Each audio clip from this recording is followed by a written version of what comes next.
En apparence, ça se passait très bien, c'était le papa idéal. Moi, j'ai su plus tard que les violences se passaient quand j'étais au travail.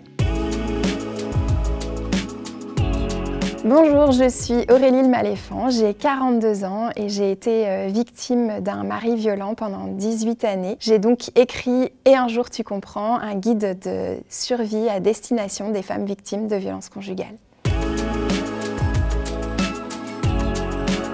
Une fois notamment qu'on a décidé de partir pour vendre la maison, pour supprimer un conjoint, pour mettre des dispositions chez le notaire, pour retrouver un logement, pour avoir des aides financières. Tout est compliqué.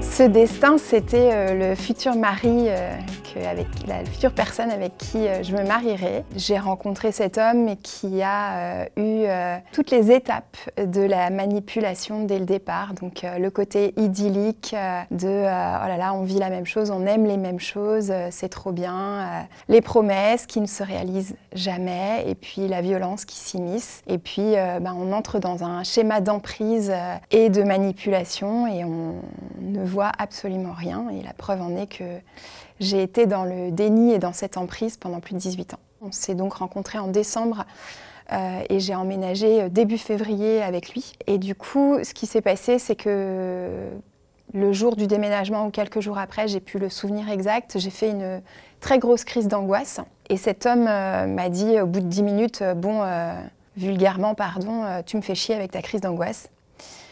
Donc moi, je vais me coucher. Et c'est comme ça que les choses ont démarré. Je me suis dit, bon, ok.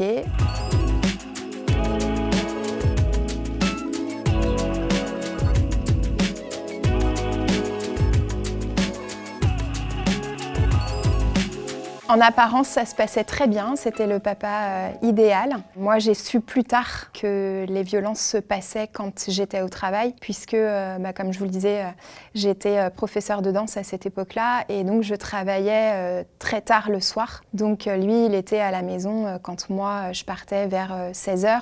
Lui, il allait ensuite chercher les enfants à l'école, et il était avec les enfants jusqu'à ce que je rentre aux alentours des 23 h. Et donc les violences se passait quand moi je n'étais pas là. J'ai encore le souvenir, il y a à peine un an, quand j'ai été prise en charge par l'association Citadelle, de leur dire mais non, mais moi j'ai pas vécu de violence physique parce que je suis pas une femme qui a eu des bleus sur le visage. Et je leur disais mais il m'a jamais frappée, il m'a jamais donné de coups de poing, il m'a jamais donné de coups de pied. Et finalement, cette personne m'a expliqué que la violence physique, c'était aussi taper du poing sur la table pour faire peur, jeter un sac ou des objets près de la personne, près de la victime, lui serrer très fort une partie du corps. Et ça m'arrivait très régulièrement. Du coup, par rapport à la violence, c'est qu'on a eu 2 enfants ensemble et la violence aussi s'est immiscée dans la famille, ce qu'on appelle les VIF, donc les violences intrafamiliales. Et donc mes enfants ont été victimes également de ces violences.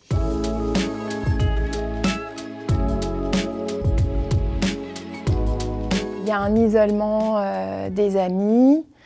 Déjà, moi, du fait que j'arrivais à Nantes, je connaissais personne. J'avais aucun ami sur Nantes, donc les personnes que j'ai rencontrées, à part par le biais de ma formation, c'était des personnes qu'il connaissait déjà, qui étaient déjà des amis à lui. Donc je me suis insérée, en fait, si on peut dire, dans son cercle d'amis. Et quand j'ai voulu, moi, faire des soirées ou revoir des amis que j'avais en Bretagne, c'était toujours compliqué. Et puis au fil du temps, j'ai perdu ces personnes-là, je ne les ai plus vues. Et puis quand je me refaisais des amis, de toute façon, il y avait toujours quelque chose qui n'allait pas. Puisque, par exemple, j'ai pas parlé à mon papa pendant plus de 7 années. Où il m'avait fait croire que mon papa était un pervers narcissique. Quand j'allais le voir sur un week-end, par exemple, avec mes enfants, j'avais le droit après à une semaine où il me faisait la tête, où il ne m'adressait plus la parole, ou alors des messages pendant le week-end me disant « tu m'adresses plus la parole, tu me parles plus, t'es qu'avec ton père ». Donc du coup, tu vois bien que c'est lui qui te manipule, il veut plus que nous parlions ensemble pendant tout le week-end, c'est absolument pas normal. Et un jour, mon papa m'a dit il a essayé de me faire comprendre que la personne avec qui je vivais n'était pas saine. Je l'ai très mal pris. J'ai pris mes affaires, j'ai pris mes enfants sous les bras et je suis rentrée chez moi.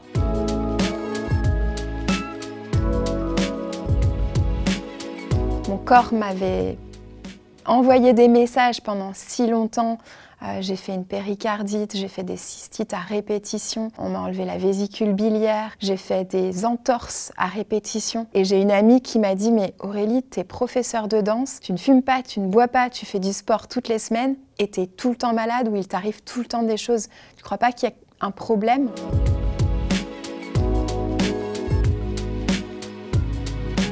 Pour lui, c'était devenu un jeu, vu qu'à chaque fois, je lui disais « Je veux qu'on se sépare, j'en peux plus, j'arrive à bout ».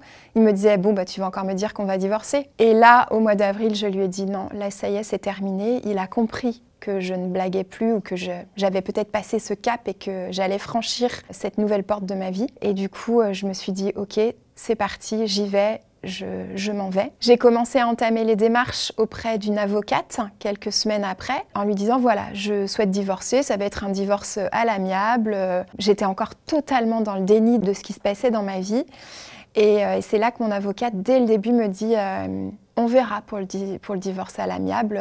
Je suis pas là pour créer des conflits, mais prenez un temps de réflexion, vu ce que vous venez de me dire. Moi, je vous dirais déjà dans un premier temps qu'il faut aller porter plainte par rapport aux violences que votre fils a vécues. Et là, je lui ai dit mais je ne peux pas aller porter plainte contre mon mari. On ne porte pas plainte contre son mari. Et c'est là que le déclic a commencé à se faire, que le stress post-traumatique a commencé à se déclencher, que les cauchemars, que les flashs sont revenus et que j'ai pu commencer ma reconstruction.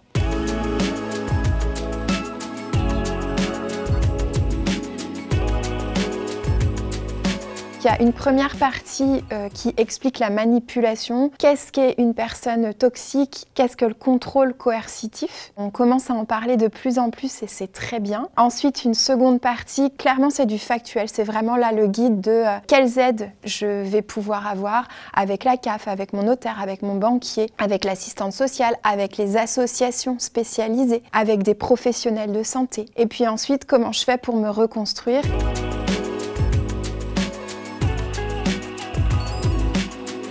Ça restera toujours le père de nos enfants, mais voilà, il y a des choses qui vont être mises en place par la justice et ça va arriver dans quelques mois. Dans quelques mois, ce sera mis en place et puis on va pouvoir continuer d'avancer ensemble. Lui a refait sa vie très rapidement, mais ça c'est... Je ne sais pas si c'est le profil des pervers narcissiques ou non, mais a priori, il y a une avocate qui avait parlé de ça, disant que les hommes, quand ils divorcent, soit c'est parce qu'il y a déjà un plan à côté, quelque chose de prévu, ou alors parce qu'ils sont déjà avec quelqu'un. Moi, mon ex-mari a retrouvé une compagne. C'est sa vie et ça ne me regarde absolument plus. Et de mon côté, j'ai du travail à faire pour me reconstruire, pour retrouver la confiance d'un homme.